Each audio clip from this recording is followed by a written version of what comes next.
But అయినప్పటికీ బాధ లేదు. ఎందుకంటే ఓడిపోయిన తమ్ముడు జాన్సన్ మాత్రం మీ మధ్యలో ఉన్నాడు. మీ ఎమ్మెల్యే కంటే ఖానాపూర్లో ఎక్కువ తిరుగుతున్నాడు ఇలా జాన్సన్ నాయక్. నాకైతే బలమైన నమ్మకం ఉంది. మళ్ళా ఎలక్షన్ కింద వాళ్ళు ఇప్పుడు పెట్టినా ఎప్పుడు పెట్టినా ఈసారి గులాబీ జెండా పక్కా ఎగురుతుంది ఖానాపూర్లో అన్న విశ్వాసం నాకు మిమ్మల్ని అందరినీ చూస్తే వస్తూ ఉన్నది. ఎందుకంటే సామాన్యమైన విషయం కాదు. ఎప్పుడైనా కూడా సర్పంచ్ ఎలక్షన్లు, లోకల్ బాడీ ఎలక్షన్లు జనరల్గా అధికార పార్టీకి అనుకూలంగా ఉంటాయి. కానీ ఇవాళ మీరు చూస్తున్నారు పరిస్థితి ఎట్లా మారిందో. 2 ఏళ్లలోనే ఒక గవర్నమెంట్ వచ్చి 2 ఏళ్ళు అయిందో కాలేదో ఇవాళ ముఖ్యమంత్రి గారు కాలికి బల్పం కట్టుకొని విజయోత్సవాల పేరు మీద జిల్లా జిల్లా తిరిగినా కూడా పంచాయతీ ఎన్నికల్లో ఎన్నడూ ఏ ముఖ్యమంత్రి చేయడు ప్రచారం. సర్పంచ్ ఎలక్షన్లో ముఖ్యమంత్రులు ప్రచారం చేయంగా ఎప్పుడైనా చూసినామా? ఎన్టీ రామారావు గారిని చూసినాం, తర్వాత చంద్రబాబు నాయుడు గారిని చూసినాం, రాజశేఖర రెడ్డి గారిని చూసినాం, రోషయ్య గారు, కిరణ్ కుమార్ రెడ్డి గారు, కేసీఆర్ గారు, మన కళ్ళ ముంగట్నే 6-7 ముఖ్యమంత్రులను చూసినాం. ఎవరన్నా ఒక్కరు పంచాయతీ ఎన్నికల ప్రచారం చేసినారండి ముఖ్యమంత్రి? ఎవరు చేయరు జనరల్గా. కానీ ఈ ముఖ్యమంత్రి కాలికి బల్పం కట్టుకొని తిరుగుతున్నాడు. తిరిగి జిల్లా జిల్లాకు పోయి 2 ఏళ్ల విజయోత్సవం అని చెప్పి పరోక్షంగా ఎలక్షన్ల ప్రచారం చేసినా ఇవాళ గణనీయమైన ఫలితాలు మనకు వస్తూ ఉన్నాయి. ఇంకా ఘోరం ఏంటంటే ఎమ్మెల్యేలు బెదిరిస్తూ ఉన్నారు.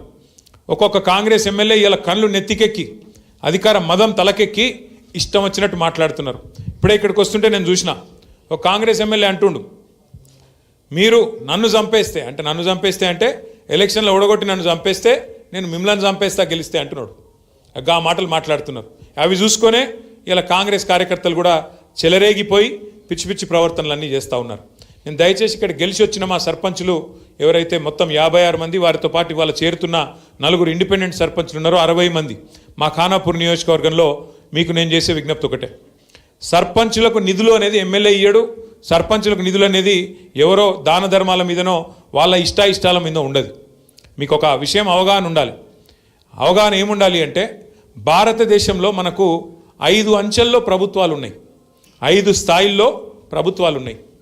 ఢిల్లీలో కేంద్ర ప్రభుత్వం ఉంటుంది, హైదరాబాద్లో రాష్ట్ర ప్రభుత్వం ఉంటుంది, జిల్లా కాడికి వచ్చే వరకు మీ నిర్మల్ జిల్లాలో నిర్మల్ జిల్లా పరిషత్ ఉంటుంది, ఆదిలాబాద్ జిల్లాలో ఆదిలాబాద్ జిల్లా పరిషత్ ఉంటుంది, మంచిర్యాలలో మంచిర్యాల జిల్లా పరిషత్తు, ఆసిఫాబాద్లో ఆసిఫాబాద్ జిల్లా పరిషత్ ఉంటుంది. దాని కిందికి వస్తే మండల పరిషత్తు, ఇంకా కిందికి వస్తే గ్రామ పంచాయతీ. అంటే 5 అంచెల్లో కింద గ్రామ పంచాయతీ, మీద మండల పరిషత్తు, దాని మీద జిల్లా పరిషత్తు, దాని మీద రాష్ట్ర ప్రభుత్వం, దాని మీద కేంద్ర ప్రభుత్వం. ఇట్లా 5 అంచెల్లో ప్రభుత్వాలు ఉంటాయి. ఎట్లయితే ఒక రాష్ట్రానికి ముఖ్యమంత్రిగా ఒక వ్యక్తి ఉంటారో, ఆయనకు మంత్రిమండలి ఉంటుందో, అట్లాగే గ్రామానికి గ్రామ పంచాయతీకి సర్పంచ్ గారికి అదనంగా వార్డు మెంబర్లు, ఉప సర్పంచులు అందరూ కూడా తోడుగా ఉంటారు. అంటే ఏ స్థాయిలో ప్రభుత్వం ఆ పద్ధతిలో నడవాలన్న ఉద్దేశంతో, స్థానిక ప్రభుత్వాలు కూడా మంచిగా ఉండాలన్న ఉద్దేశంతో రాజ్యాంగంలో బాబాసాహెబ్ అంబేద్కర్ గారు రాసిన రాజ్యాంగంలో మనకు హక్కులు మనకు పొందుపరచబడి ఉన్నాయి. ఇవాళ ఎవడన్నా ఎమ్మెల్యే నేను ఇందిరమ్మ ఇల్లియా, నేను ఫలానాదియా అంటే మీరు వాళ్ళకి చెప్పాల్సింది ఒకటే, నువ్వు ఇచ్చేదేమి నీ సొత్తు కాదు, నీ అయ్య సొత్తు, నీ అత్త సొత్తు కాదు, రాజ్యాంగం బాబాసాహెబ్ రాసిన రాజ్యాంగం ప్రకారం నా గ్రామానికి నిధులు రావాలే, ఎట్లా ఇయ్యవు నువ్వు అని నిలదీసే హక్కు మనకున్నది. ఆ విచక్షణ కూడా మనం తప్పకుండా తెచ్చుకొని మన హక్కుల కోసం మనం కొట్లాడాలా.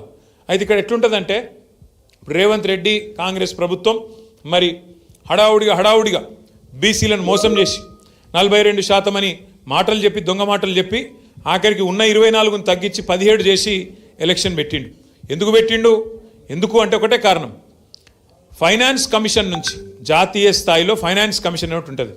ఫైనాన్స్ కమిషను ప్రతి గ్రామానికి ప్రతి రాష్ట్రానికి నిధులు ఇస్తుంది. అంటే ఎంత గ్రామీణ జనాభా ఉన్నది, ఆ గ్రామీణ జనాభాకు తలా ఇంత అని చెప్పి నిధులు ఇస్తారు. అట్లే పట్టణ జనాభా ఎంత ఉన్నది, ఫైనాన్స్ కమిషన్ లెక్కల ప్రకారం మరి పట్టణంలో ఉండే వాళ్ళకు, కౌన్సిలర్లకు, చైర్మన్లకు, మున్సిపాలిటీలకు అక్కడ నిధులు ఇస్తారు.